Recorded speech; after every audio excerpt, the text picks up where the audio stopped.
What is going on, guys? Welcome to the second part, apparently, of the Final Fantasy 8 update. We're coming in. We have not Neo Visions. Oh my goodness. We have Dark Visions. Sorry, no Neo Visions yet. We're going to be talking about some stuff today. You guys for coming and hanging out for the news update. Once again, you guys for the support via Patreon as well as YouTube channel memberships. Let's get into two of my favorite characters in the game. Actually, one of my favorite characters and one of my least favorite characters from the same title. We have Final Fantasy 8 here. We have Selphie and Irvine coming in with their 5-star forms. If you can guess which one is my least favorite character in the game and which one is my most favorite character in the game, I'm gonna let you do that down below in the comment section, all right? I don't think you'll understand who I'm talking about, but maybe you will. Then we have Edea, the biggest tragedy and travesty probably, in Brave Exvius. Edea? 4-star base? That's a travesty. It is. My girl, done wrong here. And no, she's not part of the favorite and non-favorite characters. Top between Selphie and Irvine here, but this is a travesty here with her being a 4-star base. Now this is coming out June 25th.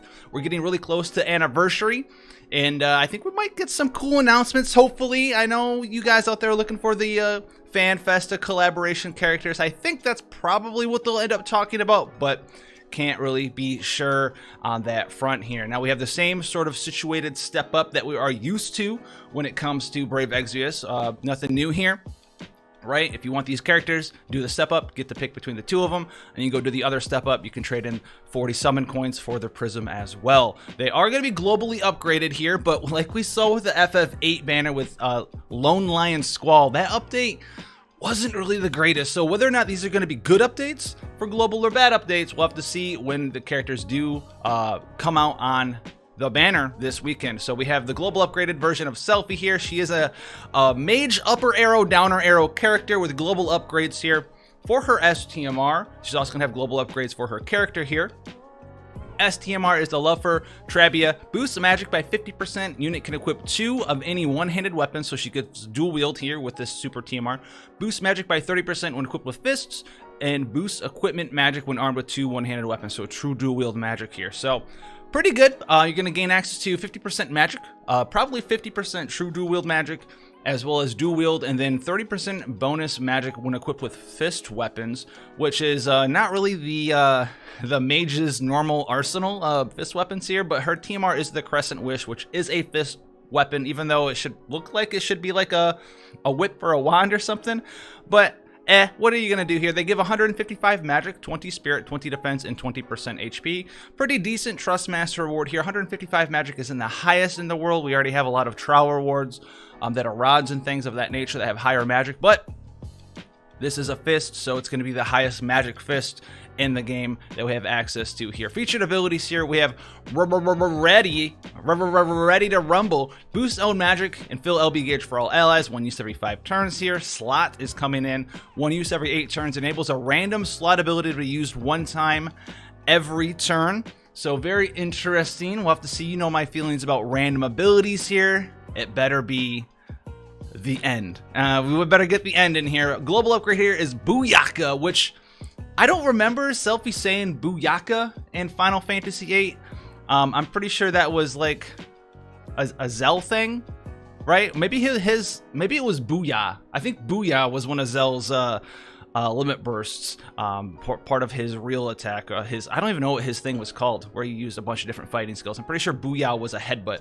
This is getting global upgraded, damage 1 enemy. So, you know, we're going to be damaging 1 enemy even harder than before. Very nice update there, I guess. I don't know. Irvine here, new ally, global upgrade here, has STMR as the valued memories. Boost physical damage against beasts and Machina monsters, and boost equipment attack when a single weapon is equipped in both hands. So, true double hand, or is this true double hand? Yeah, true double hand, as well as killers for beasts and Machina monsters. So, kind of, it's so, As for a TMR or a super TMR, I'm not sure here. His TMR is getting globally upgraded though. There's Bismarck here from FF8, 144 attack, 2-handed weapon. It is a shoot pow pow weapon. And it also boosts limit burst damage. So this is like a worse version of CG Jake's super TMR, but this is notably a TMR. The attack on it though for 2-handed weapon is pretty low, 144. So it's going to be a good intro weapon if you're using a two-handed variant of this weapon archetype here. Featured abilities here, we have Sniper on standby. Please, NSA, don't come after me. One use every 6 turns, boosts attack and LB damage, and fills LB gauge for caster. Fills LB gauge after a certain number of turns. So fills up the LB gauge now, fills up the LB gauge later. He's a friend and fantastic follower of the now and later candy types. He loves that sour taffy.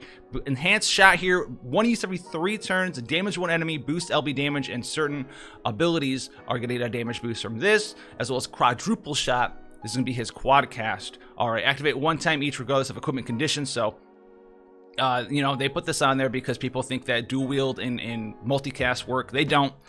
They don't. Dual cast and multicast haven't worked since Yida broke the game, you know, a long time ago. Very, very beloved character there, broken Yida from like 2 years ago, 2.5 years ago. Edia is here. Edia, Sorceress's dress here, defense 20, magic 35, spirit 25, boost ice resist by 20%. And I've actually never known how to pronounce this character's name. Edia? Who knows, dude? Whoever is the master of made-up words in the comment section, let us know who and how to pronounce this. Who is this character really? Is she Edia? Is she Edia? Is she Edea? Is she what old language are we using here? Is this going to be the very old language? Is it Latin? Who knows, dude? I'm not sure. But you masters out there of the old languages, you guys know. You guys know. Show me your YouTube knowledge. Anyway, FF8 raid event, Delling City Gateway. We're fighting against our boy here. Very angry looking face here. Look at all those pixels. Look at that haircut. I'd be mad too if I was made up of pixels. I probably would be pretty angry. Even cut off my sword, dude. They don't even show the full sword here. But this is gonna be a raid event. Typical raid event, we can acquire different people's clothing. We get 2 different things for Selphie. We get Irvine's coat and his hat. We have Selphie's dress here, water and earth resistance 20%. So if you're a new player and need some resistance gear, that's gonna be a good pickup for you. Irvine's coat here, 15 attack, 30% attack when equipped with a certain weapon archetype here, the shoot pow pow weapons. Garden girls uniform, clothing here nullifies disease, and 10-gallon hat. Activate Sharpshooter's Pride, a chance of evading some physical attacks, and boost attack by 20% when equipped with a gun weapon. Oh, I said it. Oh, I said the G word. We're in far enough into the video. We should be okay. We should be okay there. Sharpshooter's Pride here. It's probably going to be like 5% dodge, but if you don't have a dodge headpiece, this could be a very good pickup for you. As well, you know, we're going to have the similar sort of raid archetype. You guys have done raid events before. It's going to be the same thing. Get in there, get your tickets, open up the boxes, all that good stuff. Get that ULC, all that good stuff. Now we have Dark Visions is coming in. There's going to be a slight change to it as well. All right, and it's going to open up Thursday, and as usual, it's going to unlock each area each day, and there's going to be some changes here. Enemies are going to be weak to fire, lightning, water, and dark, all right, per usual. And then the thing that's going to be changed here is the number of turns for a clear is going to be changed to number of effective attacks. So instead of getting ranked based on how fast you can beat the boss, you're going to get ranked based on how many times you hit its weakness. So pretty easy to do that, you know, just get in there, attack it with its weakness a couple of times. Not going to be that hard for you guys. Just hit it, just poke it, prod it a little bit, get in there, say, are you weak to this? You weak to this? You like that? Boss will be like, no, please, no. And they pretty much are scoring you based on how much you can torment the boss. Just poking and prodding it, you know, just kind of just terrorizing it, honestly, with what it doesn't like, right? He's afraid of water. The boss doesn't like water.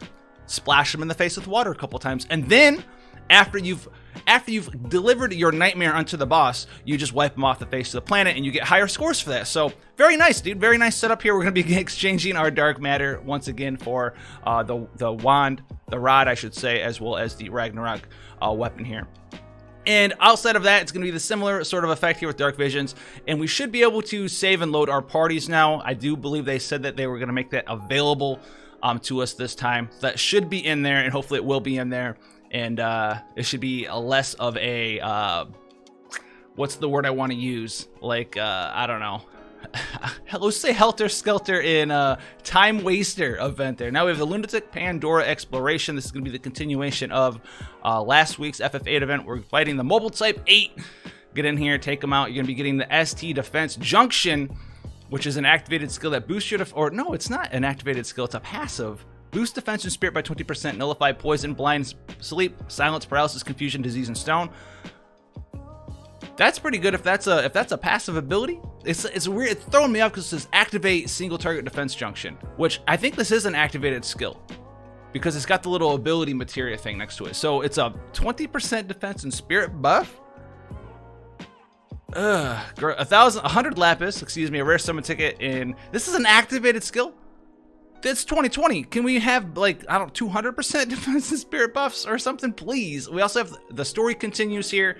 More story updates. I need to get on here because I've been slacking, and I also need to finish up the story comeback thing as well. Remember, that is ending at the end of the month here. If you are not finished with your story unlock campaign, you need to get in there and do that. We have a new short story for Blue Mage Fina here. 7-star awakening for Blue Mage Fina is unlocked. I don't know if she's going to get her CG cutscene or not yet, but you're going to be able to get in there and unlock her 7-star sprite and her 7-star character and her 7-star kit now. So get in there. I don't think that it's going to have a, I don't think she has her CG cutscene yet. She will in the future, and I have no, this is just wild speculation. I'm pretty sure eventually they're going to make a Neo Vision version of Blue Mage Fina. It just makes too much sense for me because this character right here, this sprite, she actually transforms into a different looking character for her CG limit burst. She's actually turning into a Blue Mage. She's got the Blue Mage sword, the Blue Mage mask, all that stuff, but her sprite doesn't change. So I think, oh, it does include a 7-star CG limit burst movie. So I'm blind. Someone probably put that in the comments already. But I think that eventually she will get a Neo Vision version so that her sprite will actually be able to change. And if you guys haven't thought about that over that Alim and Gumi, you're welcome for the idea. You can just send me over, you know, come over to my SoundCloud and DM me some payment methods to my PayPal. It's a lot of P's. Awakened Warriors, a latent ability update here. Sieghard, very weird, we're getting one latent ability update to his Marvelous Form 2, as well as Bonds of the Sworn 6 Sieghard. He's going to get extra HP defense, spirit, earth resist, as well as fill elbow gauge by 5 every turn, boost damage to certain abilities here, and then Marvelous Form, 1 use every 5 turns, chance of charming all enemies, temporarily increasing the chance of being targeted for self, and boost earth resist by 100%, reducing physical damage by 40% for all allies. 2 very good abilities here. Sieghard, much much better than he was in JP due to all the global upgrade that he did receive back in the day with his enhancements and other such things, and now he's getting some latent ability updates, so that's going to help him out a lot. I know a lot of people are still using him. He's still a pretty powerful tank out there in global, and now he's going to be even tankier, and he's going to have some more damage mitigation for your whole party. So that's going to be pretty awesome there. And then we also are going to have the Dark Visions 3 summon tickets, which I think is just going to be like a login reward. You know, you can get in there, you can summon some stuff for free. Nothing super crazy there. Dark Visions special daily rewards, which guess what, guys? It's the Dark Visions ticket. It's almost like they could have been in the same post, but they weren't. The other things are going to be the FF8 exchange tickets, and they're just explaining all that stuff. We don't need to go over that because that is just the news. So let me know who you think is my most hated and most favorite character in FF8 between these two. Obviously, between these two, which one of them is my most hated, one of them's I like him a lot. And so it's gonna be between Selphie and Irvine. But outside of that, you guys for coming and hanging out here today. I gotta get in there, I gotta start grinding hard in the game. Thank you guys for spending that time. Hopefully you guys are doing well out there. Thank you guys so much for the support, especially via Patreon, as well as our YouTube channel member sponsors. And until then, guys, stay safe out there, and I'll see you in the next one. Take care, guys.